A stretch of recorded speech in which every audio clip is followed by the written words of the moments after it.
بسم اللہ الرحمن الرحیم۔ السلام علیکم، میں ہوں انصر ورائج اور آپ دیکھ رہے ہیں یوٹیوب چینل کھری بات۔ ناظرین اکرام، پاک ایران کشیدگی کے آفٹر شاکس کا سلسلہ جاری ہے اور اس حوالے سے ایک حکومتی فیصلے سے کیا کچھ ہو گیا، اس پر بات کریں گے۔ اس کے علاوہ پاکستان تحریک انصاف کے ایک سابق صوبائی وزیر کو گرفتار کر لیا گیا ہے۔ یہ سابق صوبائی وزیر کون ہیں اور انہیں کہاں سے گرفتار کیا گیا، اس پر بھی بات کریں گے۔ اس کے علاوہ ڈاکٹر یاسمین راشد آج پولیس افسران کے سامنے ڈٹ گئیں، کیوں ڈٹیں، اس پر بھی بات کریں گے۔ اس کے علاوہ آج پاکستان مسلم لیگ نون نے خانیوال میں ایک پاور شو منعقد کیا ہے۔ اس پاور شو میں بندے کتنے آئے، کیا یہ جلسہ کامیاب رہا، ان سب خبروں پر تفصیلی بات شیئر کرنے سے قبل میری آپ سے گزارش ہے کہ اگر آپ ہمارے چینل پر نئے ہیں تو برائے مہربانی سب سے پہلے یوٹیوب چینل کھری بات کو سبسکرائب کر دیں، اور اگر ہماری ویڈیوز آپ کو پسند آئیں تو برائے مہربانی ان کو لائک اور شیئر ضرور کریں۔ تو ناظرین اکرام، سب سے پہلے بات کرتے ہیں پاک ایران کشیدگی پر۔ تو اس حوالے سے پاکستان کی جانب سے ایران کی فضائی حدود کا استعمال بند کرنے کے بعد ابتدائی 24 گھنٹوں میں 50 سے زائد جو پاکستانی پروازیں ہیں وہ متاثر ہوئی ہیں، اور اس ایرانی فضائی حدود کی بندش کے بعد پاکستانی پروازیں تربت اور گوادر سے ہوتے ہوئے عمان کی فضائی حدود میں داخل ہو رہی ہیں، جس کے باعث پروازوں کا دورانیہ 1 گھنٹہ مزید بڑھ گیا ہے۔ ہمارے ذرائع کے مطابق تازہ ترین صورتحال یہ ہے کہ پاک ایران جو کشیدگی چل رہی تھی، اس حوالے سے آج پاکستان کے نگراں وزیر خارجہ جلیل عباس جیلانی اور ایران کے وزیر خارجہ حسین امیر عبداللہان کے درمیان آج ٹیلی فونک گفتگو ہوئی ہے، اور پاک ایران کشیدگی جو چل رہی تھی وہ تناؤ ختم کرنے پر اتفاق کر لیا گیا ہے۔ تو ناظرین اکرام، یہ کشیدگی کیسے شروع ہوئی، کیسے ختم ہوئی، یہ ایک الگ بحث ہے، مگر خوش آئین امر یہ ہے کہ یہ تناؤ بڑھنے سے پہلے ہی ختم کر لیا گیا۔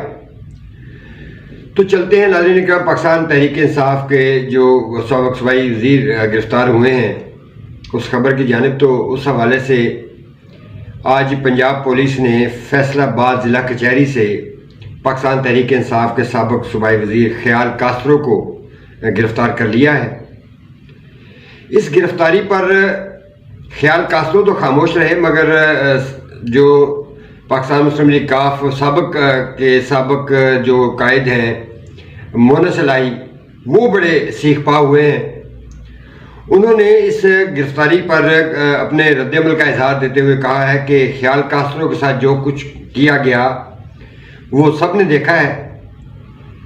الیکشن کمیشن کو تحریک انصاف کے انتخابات پر تو اعتراض ہے، مگر امیدواروں کے اغوا پر نہیں۔ ان کا کہنا ہے کہ خیال کاسرو کی گرفتاری کی اس گھٹیا حرکت سے نظام مزید ننگا ہو گیا ہے۔ تو ناظرین اکرام، مونس الہی چودھری پرویز الہی کے صاحبزادے ہیں، انہیں اپنا بھی ایک دکھ ہے کہ ان کے والد محترم کو گرفتار کیا گیا ہے، اور کافی تگ و دو کے باوجود وہ رہا نہیں ہو سکے، اس لیے ان کو یہ نظام بھی برا لگے گا اور پنجاب پولیس کی یہ کارروائیاں بھی بری لگیں گی۔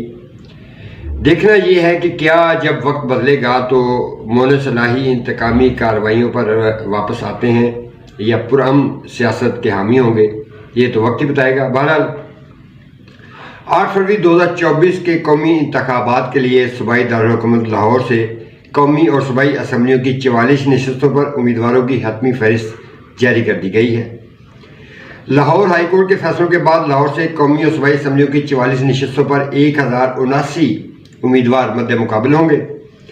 لاہور کی قومی اسمبلی کی 14 نشستوں پر 266 اور صوبائی اسمبلی کی 30 نشستوں پر 813 امیدوار مد مقابل ہوں گے۔ تو ناظرین اکرام، بات کرتے ہیں ڈاکٹر یاسمین راشد کی، جو جیل کی صحبتیں برداشت کر رہی ہیں۔ تو پاکستان تحریک انصاف کی رہنما جو ڈاکٹر یاسمین راشد ہیں، ان کو گزشتہ روز آج انسداد دہشت گردی کی عدالت میں جب پیش کیا گیا، اور سماعت کے بعد ڈاکٹر یاسمین راشد نے پولیس افسران سے مخاطب ہوتے ہوئے کہا کہ مجھے میڈیا سے بات کرنے دیں، میں پہلے ہی جیل میں ہوں، اب کیا مجھے پھانسی لگاؤ گے؟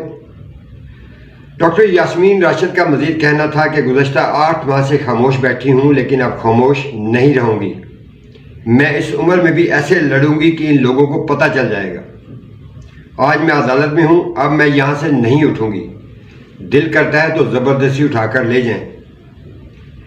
ناظرین کرام، آپ کو یاد ہوگا کہ ڈاکٹر یاسمین راشد جیل میں ہونے کے باوجود NA 130 یعنی کہ حلقہ 130 سے سابق وزیر اعظم اور پاکستان مسلم لیگ نون کے جو سربراہ ہیں میاں نواز شریف، ان کے مخالف انتخاب لڑ رہی ہیں، اور اب وہ ہر پیشی پر یہ کوشش کریں گی کہ ان کو میڈیا کوریج ملے تاکہ وہ اس میڈیا کوریج سے وہ سیاسی فائدہ اٹھا سکے۔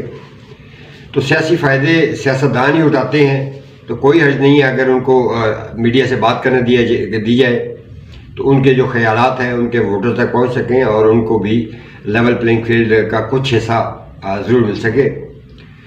تو ناظرین کرام، اگر پاکستان مسلم لیگ نون کی بات کریں تو پاکستان مسلم لیگ نون نے گزشتہ 3-4 روز سے اپنی انتخابی جو کمپین ہے اس کا آغاز کر رکھا ہے۔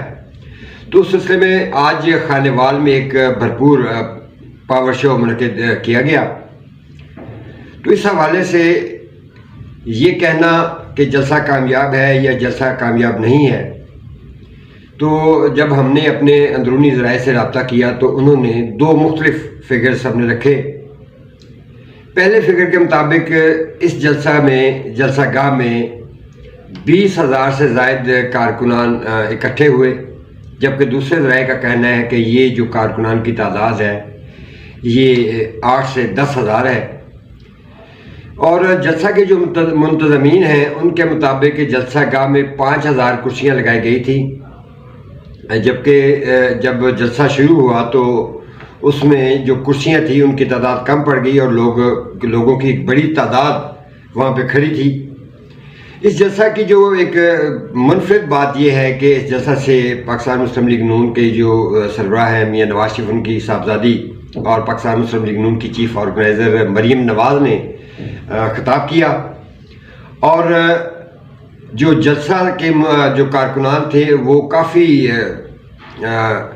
کہہ سکتے ہیں کہ ایک جوش تھا، ایک محسوس ہوتا تھا کہ یہ سیاسی جلسہ ہو رہا ہے، کہ لوگوں کو خرید کر نہیں لایا گیا، لوگوں کو زبردستی نہیں لایا گیا۔